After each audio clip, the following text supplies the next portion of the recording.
Washington, President Trump intervened Monday in the West Virginia Republican Senate primary, pleading with voters a day before the election to oppose the former mine operator Don Blankenship, and signaling Republican anxiety over the prospect of forfeiting yet another red state Senate race.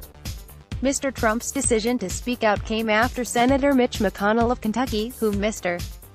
Blankenship has targeted with deeply personal attacks against his wife's ethnicity, urged the president to weigh in against Mr. Blankenship's candidacy, according to Republican officials familiar with the conversation. Mr. Trump quickly agreed, suggesting in a tweet that a victory by Mr. Blankenship would lead to a reprise of the embarrassing loss Roy S. Moore suffered last year in Alabama, a reliably Republican stronghold. Don Blankenship, currently running for Senate, can't win the general election in your state, no way. Mr. Trump wrote on Monday morning, before referring to other Republican candidates in the primary. Remember Alabama. Vote Rep. Jenkins or A.G. Morrissey. To the great people of West Virginia, we have, together, a really great chance to keep making a big difference. Problem is, Don Blankenship, currently running for Senate, can't win the general election in your state, no way. Remember Alabama. Vote Rep. Jenkins or A.G. Morrissey. Donald J. Trump, at Real Donald Trump, May 7, 2018. The maneuvering by party leaders comes before a handful of states, including Indiana, Ohio and West Virginia, hold primary contests on Tuesday. Increasingly nervous Republican leaders want to nominate candidates who can help the party keep control of Congress in this fall's midterm elections. Mr. Trump warned that if Mr. Blankenship prevails in the primary, it would all but ensure the re-election of the incumbent, Joe Manchin III, whom Republicans view as one of the most vulnerable Senate Democrats.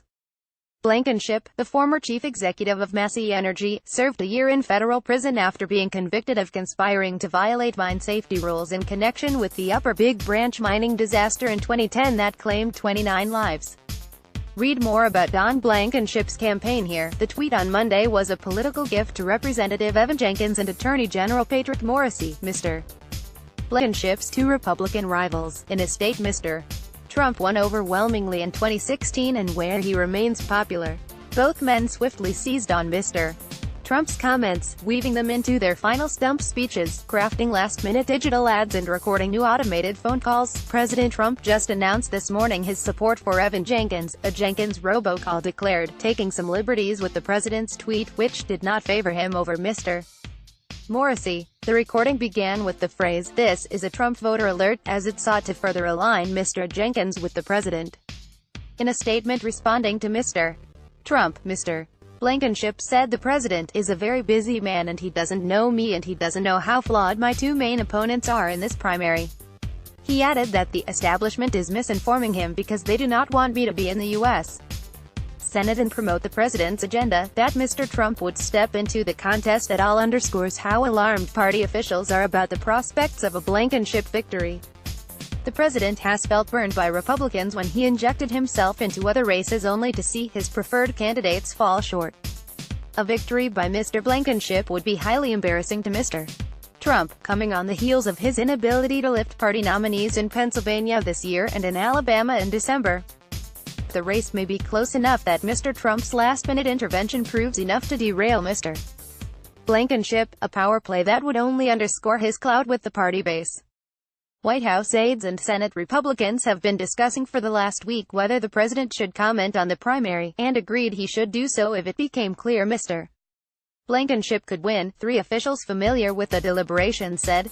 By Friday, when party officials received internal polling showing that Mr. Blankenship was still in the hunt, they ratcheted up pressure on Mr. Trump to speak out against the former coal executive, who was in prison until last year and remains on probation. White House officials had already begun considering potential language for a tweet over the weekend.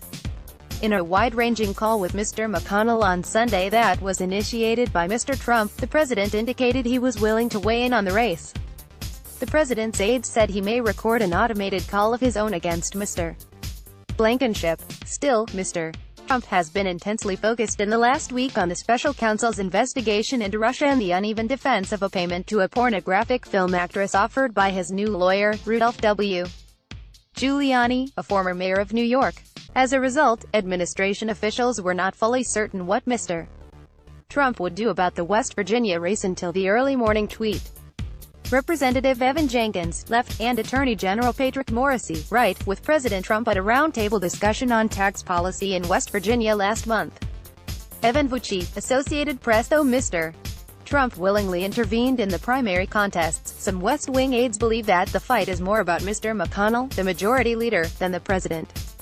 And they grumbled in the hours after the tweet that some Republican lawmakers, in particular Mr.